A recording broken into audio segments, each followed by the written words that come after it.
waa'ee kutaa kanaa hiikaa kitaaba isaa irratti wanta inni kaa'ee jireenya keenyaaf kan nu fayyadu irraa fudhanneetoo ilaalla. Afaan Laatiniitiin bakka mul'ataa the place of revelation jedhameetu beekama. Dubbiin Sillaasee nurraa fagaata yoo ta'e, dubbiin nama ta'u Waaqayyo nurraa fagaata yoo ta'e, namni akkamittiin bishaan irra dhata jennee kan dhiphannu yookaan immoo kan shakkinu yoo jiraanne maal gochuu qabna? Gara qilxuu kanaatti ol baanee abbaa qilxuu kanaa gaafanna. Dubbii Sillaasee kitaaba faarfannaa keessatti maal fakkaata? Akkamittiin dubbii Sillaasee nutti himaa kan jedhuuf Waaqayyo ogummaadhaan hundee lafaa dhaabe kan jedhu Waaqayyo abbaa kan ibsu gaafa ta'u, hubannaadhaanis bantiiwwan samii ni jabeesse gaafa jennu immoo ilma humna asirratti hubannaa kan jedhamu ilmaan fakkeeffama waan ta'eef.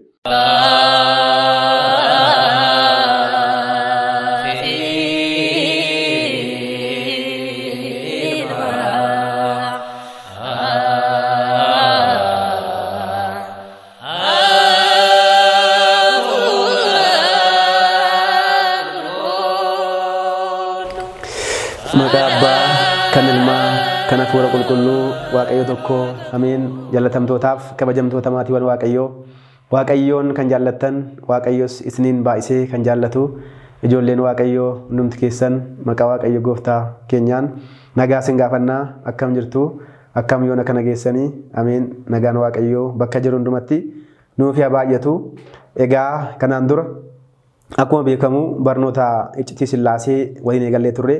Har'a akka fedhaaf fakkeenya Waaqayyootti kutaa 7ffaa qabannee isiniif dhiyaanneerra. Qabxiiwwan torbee osoo hin xumuriin afneerraa kaasnee itti fufnaa. Seera uumamaa boqonnaa 18 irra kan jiru Sillaaseen mana Abrahaamitti mul'achuu isaanii torbee darbe hagatee kaasnee osoo hin xumuriin adda baaneerraa wal beellamne jechuudha. Har'a abboonni maal jedhanii kan jedhu qabxii lammaffaa.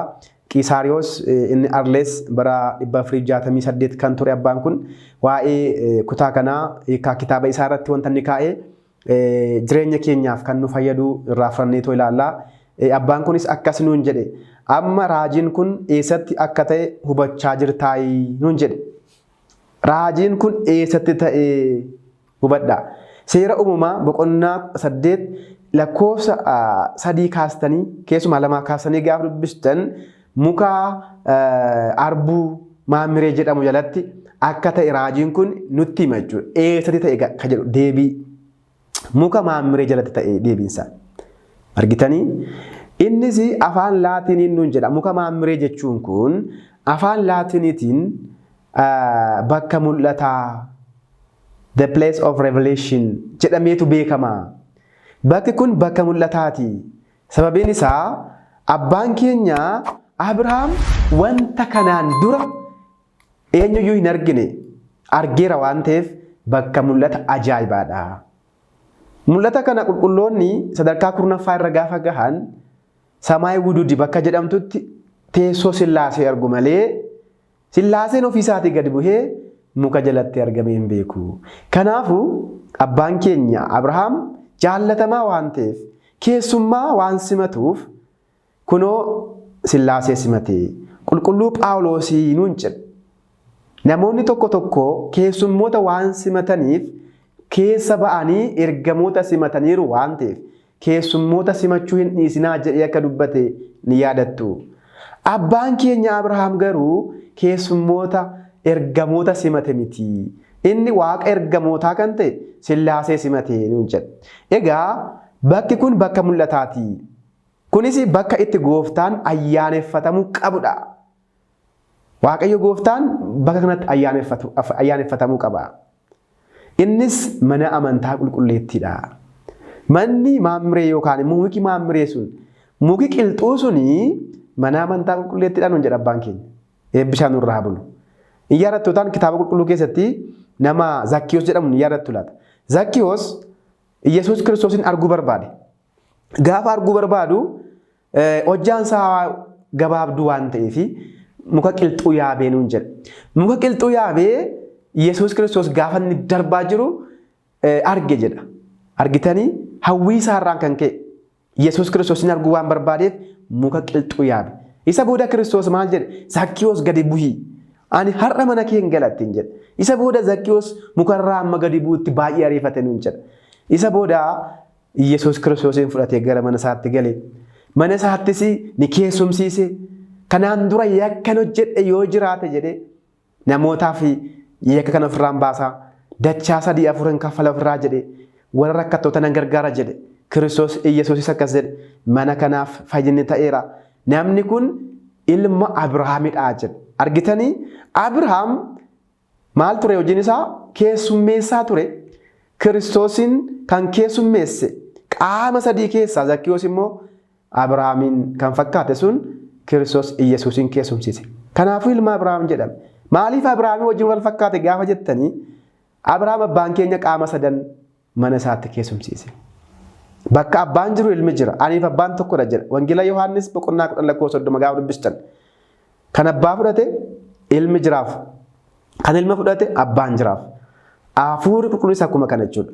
Egaa manni amantaa kun qilxuu kanatti fakkeeffamteetti. Har'a nuti muka qilxuu kanarratti ol baane, muka arbuu kanatti yoo ol baane Yesuus Kiristoosin arganne. Manni amantaa qulqulleettiin keenya bakka mul'ataati. Mul'anni adda addaa bakka itti nuuf ifu.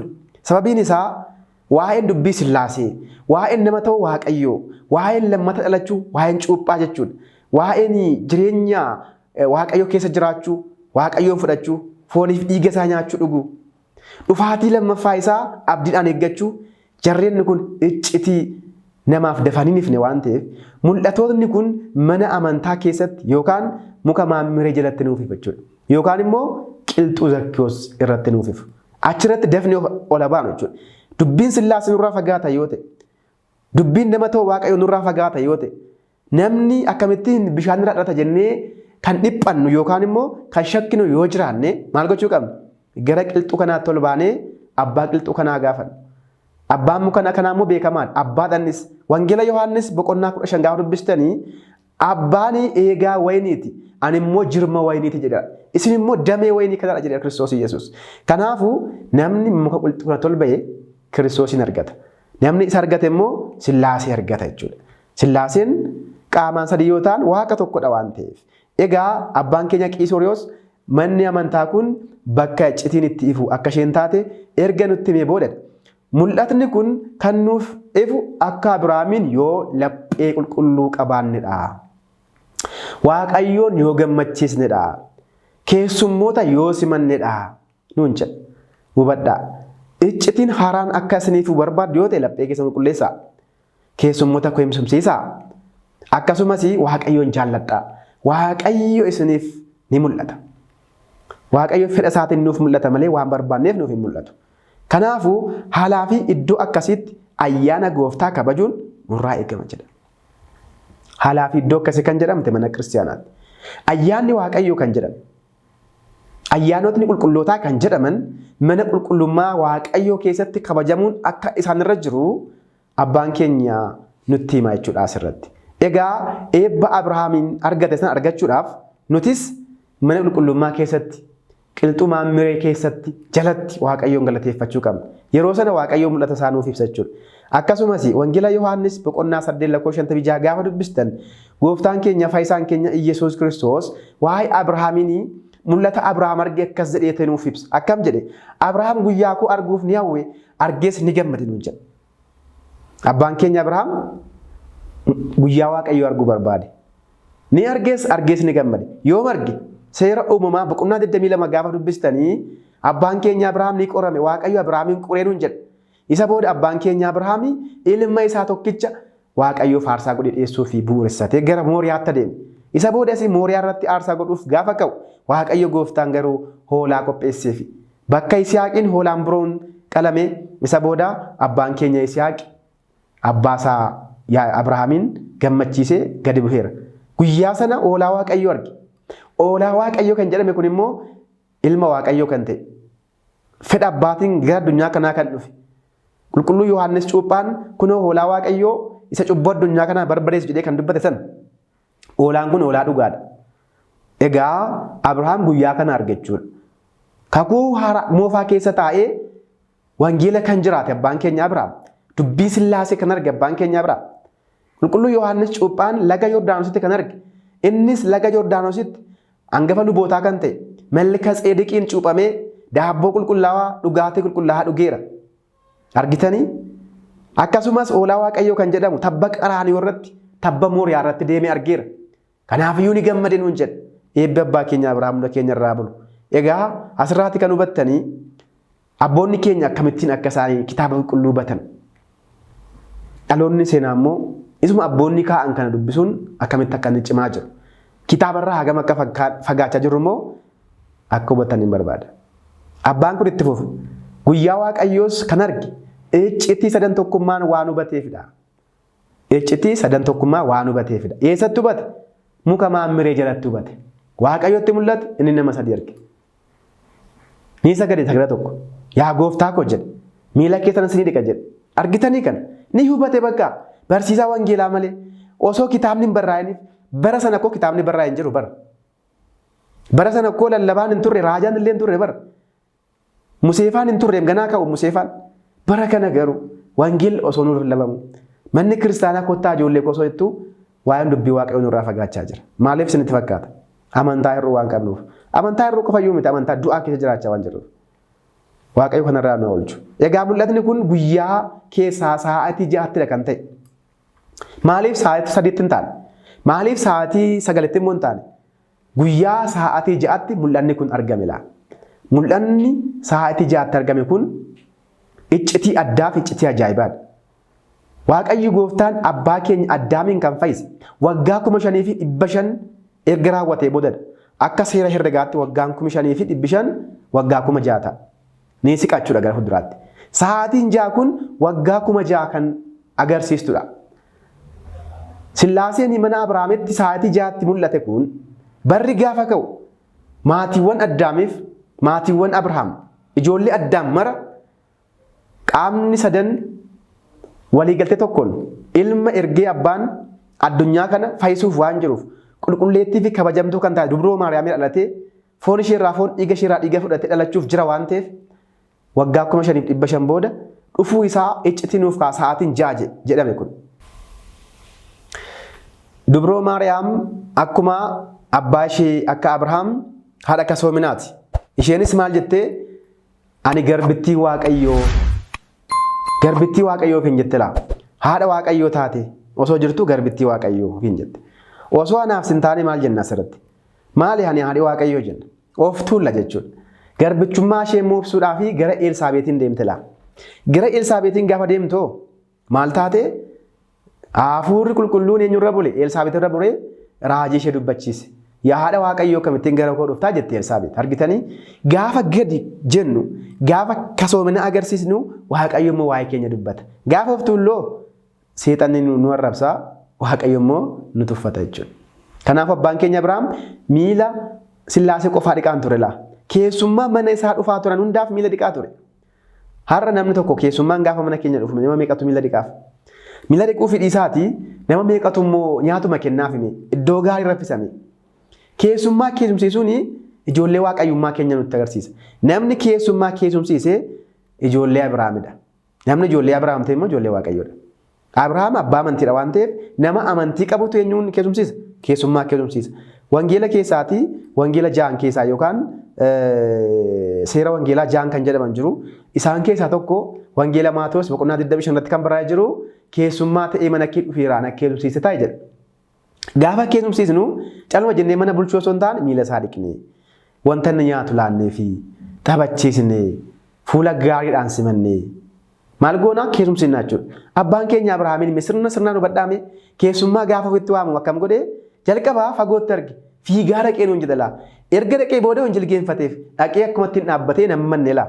Hin jilgeenfateef ni kufeef. Isa booda maal jedhe gooftaa koo mana kootti ol garaa maaloo jedhe. Atuu hin deemin tasa hin deemtanii jedhe laa. Humnaan jechuudha. Isa booda miila bishaanii fidee fila. Bishaan fidee miila isaanii dhiqeef. Dhiqadhaa miila keessan jedhe. Isa booda tashaakkulee ilaala. Ni ariifata jedhe. Garam deeme? Gara tikkee deemee sangaa ishee baay'ee cooma taate fidee qale jedhe. Isa booda Saaraatti kenne. Saaraan immoo dafee ajaje. Isheedhaan maal jedhe? Deemi ati mana keessaatii qiixxaa 3 qixxee jedhe. Qiixxaan hin dhufe, sangaan hin qalame, areera wanta akka baaduu fidi jedhe.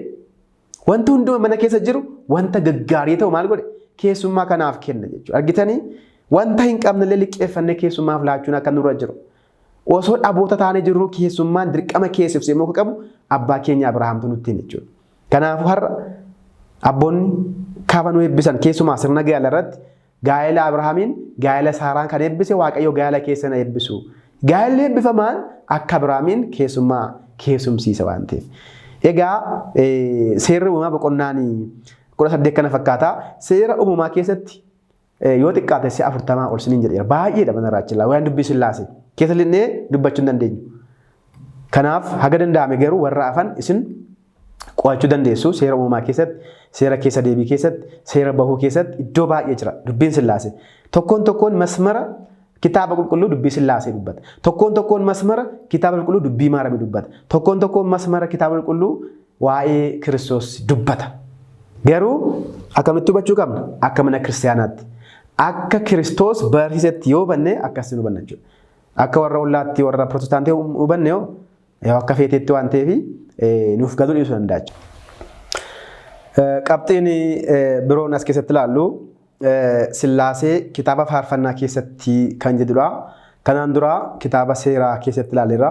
Kitaaba seeraa keessaati kitaaba seera uumamaa keessatti qabxiiwwan muraasa qofa ilaalle. Kanaafan isin kitaabota adda addaarraatii dubbisaati haala amma qo'achaa dhufneen qo'adhaa kan jedhu affeerraa keenyadha. Dubbii Sillaasee kitaaba faarfannaa keessatti maal fakkaata? Kitaaba faarfannaa gaafa jennu faaruu Daawit fi faaruu Solomoon faaruu caalu kan jedhuuf kitaaba beekumsaafaa kan jennu kitaaba fakkeenyaa kan jennu kun walumatti kitaaba faaruu jedhamu yookaan immoo wisdom book jenna. Isaan baay'inaan 8dha. Isaan keessa hin gallu. Kana keessaa garuu qabxiiwwan muraasa qofa fudhannee ilaalla. Keessumatti faaruu 32 lakkoofsa 6 gubbaa irratti jecha jiru kallattiidhaan dubbii Sillaasee nutti hima. Kitaaba faarfannaa keessaa jechuudha. Innis akkasuma jedha lafti gaarummaa Waaqayyootiin guutamtee jirti nuun jedha. Lafti gaarummaa Waaqayyootiin guutamtee jirti. Samiin sagalee Waaqayyootiin. Addunyaanis isaan hundinuu hafuura afaan isaatiin ni jabaate nuun jedha. As keessatti qaama sadan maqaan naamee kallattiidhaan osoo hin ta'e al-kallattiidhaan argamaa jira. Lafti gaarummaa Waaqayyootiin guutamtetti kan jedhu Waaqayyo Abbaa akka ta'e samiin jecha Waaqayyootiin kan jedhu immoo jechi jalqaba ture sun loogos kan jennu sun ilma akkasumas addunyaanis hafuura afaan isaatiin kan jedhu Holy Spirit yookaan immoo hafuura qulqulluu kan jennu sanaa jechuudha.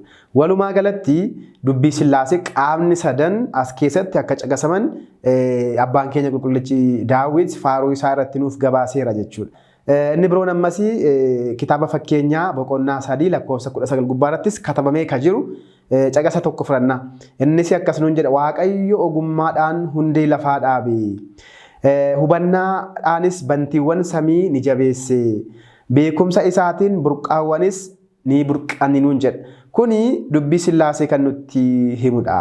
Akkamittiin dubbii Sillaasee nutti himaa kan jedhuuf Waaqayyo ogummaadhaan hundee lafaa dhaabe kan jedhu Waaqayyo Abbaa kan ibsu gaafa ta'u hubannaadhaanis bantiiwwan samii ni jabeesse gaafa jennu immoo ilma humna asirratti hubannaa kan jedhamu ilmaan fakkeeffama waan ta'eef xibab jedhama yookaan beekumsa jedhama ilmi. Beekumsi ilmatti fakkeeffama waan ta'eef jechuudha. Akkasumas beekumsa isaatiin burqaawwan ni burqisiise. Kunis hafuura qulqulluutti fakkeeffamee too ni dubbatamaa jechuudha. Kana akkuma amma isinitti himne kitaaba fakkeenyaa boqonnaa 9 lakkoofsa 19 kaastanii dubbifachuu dandeessu jechuudha. Egaa asirratti karaa biraanis abboonni keenya nuuf hiiku. Waaqayyo jedhee Waaqa Abbaa bakka bu'aa. Beekumsa kan jedhame immoo Waaqa Ilmaa bakka bu'aa.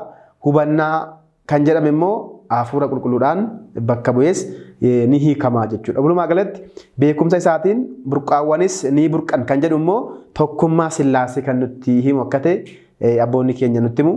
Walumaa galatti garuu kutaan kun dubbii Sillaasee kan qabu akka hubattaniif akka isin tokkomnuufidha jechuudha. Bara mooticha Uziyaan turetti hangafa luboota Azaariyaas jedhamu ture. Kun seenaadha. Seenaa kanallee agatee akka hubattaniif jecha. Bara mooticha Uziyaan kan ture lubii hangafa lubootaa kan jedhamu Azaariyaas jedhama ture. Azaariyaas mooticha Uziyaanii wajjin yeroo hunda taa'ee murteessaa gaafa murtoon jiraatu mirga Ooziyaaniin taa'ee murteessaa uffata teknoolibsa teknoo yookaan uffata lubummaa uffatee to murteessaa akkasumas gaafa inni murteessu immoo wajjin murteessa mana qulqullummaa immoo galee immoo waaqayyoon immoo tajaajila uffata isaa ilaalee murtii isaa ilaalee mootiin Ooziyaanii Azaariyaas irratti maal ta'e ni inaafee nuun jedha ni inaafe maal jedhee inaafa akkas nuun jedha mirga mootii taa'ee teessee maaliif murteessitaa jedhee gaafata eenyu Ooziyaan eenyuun Azaariyaasiin mootichi maaliif murtoo kiyya keessa galtaa jedhe lubichi immoo maal jedheen murtoon lubummaa kan mootii addunyaa ni caalaa murtoon lubummaa yookaan lubni gaafa murteessu murtoo addunyaa kana mootii addunyaa kanan caalaa kanaafiyyuu kitaabota akkas jedhee deebisaaf isa booda sodaatee dhiise ammas mootichi lubi suni yeroo hundumaa wayyaa gaarii uffatee waan isa cina taa'uu fi mootichi baay'eetti aare mootichi baay'eetti aare maaliif immoo wayyaa ana caalu uffattee dhuftaa gaafa inni jedhu lubichi immoo maal jedhe beektu luboonni qulqullummaa uffata waaqayyoo ni uffatu kaayinaati kee lebbisuu cirqike luboonni uffata qulqulluu waaqayyoo yookaan uffata waaqayyo isaaniif kennu ni uffatu namatti uffise miti tajaajiltoota waaqayyoodha ija waaqayyoodha waan ta'aniif kana uffatu jedhe ammas eeshi jedhee dhiise amma guyyaa tokko mootichi erga akkas ta'e anis abbaa kootiin gartuu Yihuudaa keessadha haadha koosiin immoo gartuu Leewiidha kanaaf iyyuu yoon uffadhee gara mana lubummaatti galee maal rakkoo qaba jedhee of tuulummaadhaan uffata lubummaa uffatee gara mana qulqullummaatti ol gala gaafa mana qulqullummaatti ol galuu ixaana isaa qabatee gara mana qulqullummaatti gaafa haxxanuudhaaf ol galuu eegdonni faarfattoonni abbaan keenya Daawit kaa'e nama 280 ta'uu nuun jedha kitaabni seenaa isaanii gaafa isaanii gadi baasuuf kaan mootii waan ta'eef humnaan itti dheekkamee humnaan mana qulqullummaa cabsee yookaan immoo humna isaatiin jara mo'ee ol galee nuun jedha gaafa ol galuu mana qulqullummaa keessa gaafa galuu gaafa ixaana qabu maal godhanii warroonni luboonni kun waan calan ilaalaniif lamxiini itti bahee nuun jedha Azaariyaasitti maannoo Ooziyaan lamxiin naame shaashii ofitti hidhate jedhu ammas lamxiin sun shaayishaa keessa bahe sababa kanaafuu namni lamxiin naame immoo magaalaa keessa hin taa'u waan ta'eef gara magaalaa keessaatii gara caakkaatti ari'ame jechuudha mootiin kun isa boodas caakkaa sana keessatti du'e waaqayyo gooftaan immoo gara Isaayyaasiin dhufe Isaayyaasii firaa Ooziyaan ture sababa kanaafuu itti dubbachuu hin dandeenye hubadhaa raajaa ta'e osoo jiru maal gochuu dide itti dubbachuu dandeessi waan fira ta'eef yoon itti dubbadhe fira koodhaa yoon itti dubbadhees jedhee immoo sodaate mootiidha waan ta'eef naajjeessa jedhee sodaate waaqayyoos Isaayyaasiin arraba isaa lamxiin dheenuun jedha argitanii waa'ee dubbii waaqayyoo wanta dabaa tokko dubbachuu yoo dhiinne waaqayyo nu rukutala tajaajiltoota mana waaqayyoo taane wanta dabaa tokko osoo inni dabaa ta'ee jiru calluma jennee bukkee yoo darbine yoo jennee waaqayyo lamxiidhaan nudha lamxii cubbuutiin nudha sababa kanaafuu abbaan keenya qulqullichi Isaayyaas lamxiidhaan naame lamxiidhaan waan naamee fi teessoo irratti waaqayyotti mul'ate gaa teessoo irratti ati teessoo addunyaa irraa kan taa'u kana mootii addunyaa kanaa sodaatte miti ani immoo laa mootiin samii fi lafaa kunoo Suraafeliif Kirubeel fuula koo dhaabbatanii sodaadhaan akkasana galateeffatan fuula isaanii dhoksanii koochoo diddiirsanii luka isaanii dhoksanii fuula koo roommaa dhaabbatan mootiin samii fi lafaa kunoo teessoo koo irra taa'an sitti mul'ata jedhee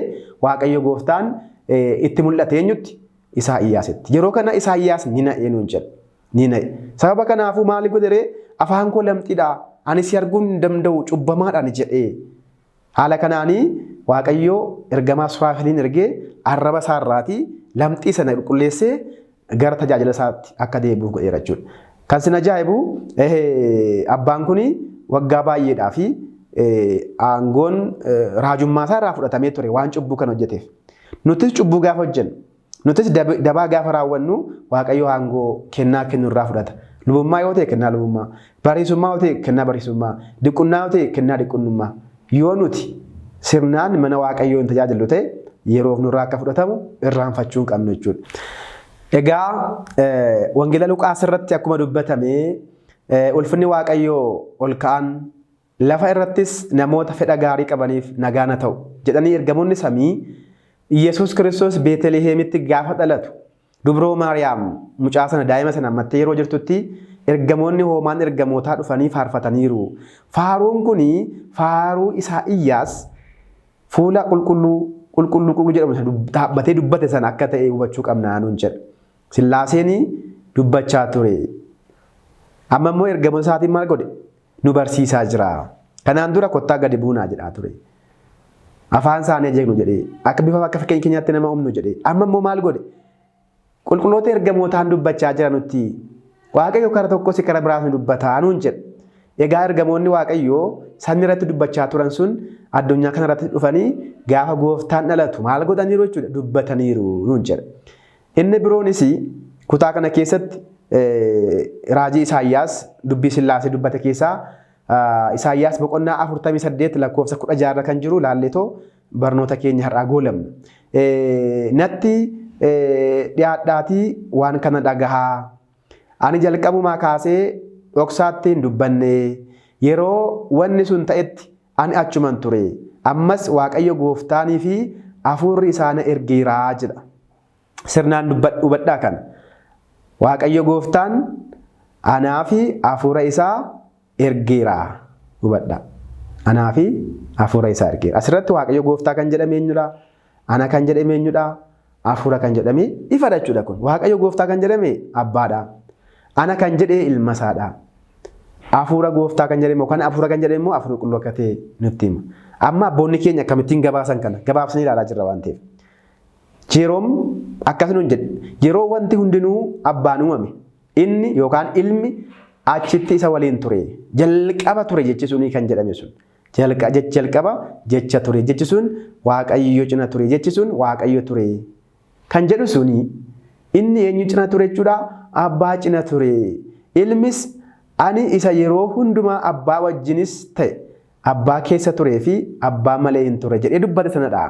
Ani abbaarra kan jiraatu abbaanis anarra kan jiraatu. Aniif abbaan tokkodha jedhee dubbachaa kan ture jechuudha. Keessumaa wangeela Yohaannis irratti irra deebiin dubbata. Keessumaatii boqonnaa 14 boqonnaa 15 16 gaafa dubbistanii bal'ina argattu jechuudha kan. Egaa Waaqayyo gooftaanii tokkummaa isaa sadummaa isaa haala kanaan nutti himaa jira.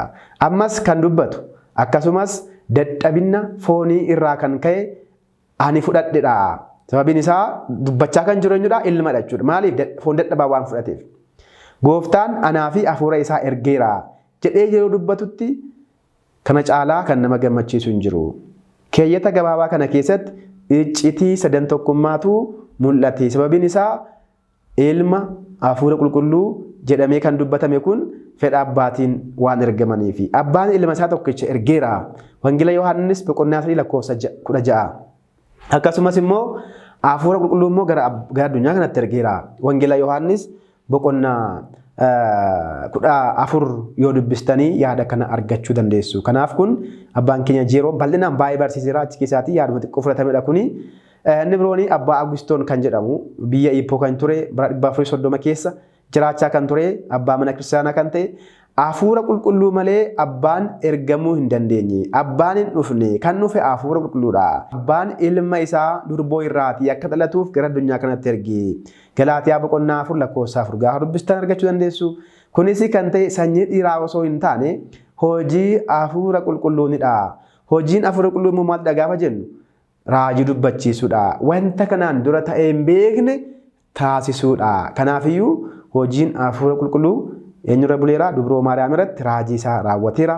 Kanaafis iccitiin kun Isaayyaas boqonnaa 48 kana nutti akka himu hubachuu qabna. Dubbiin Sillaasee walumaa galatti baay'ee bal'aadha.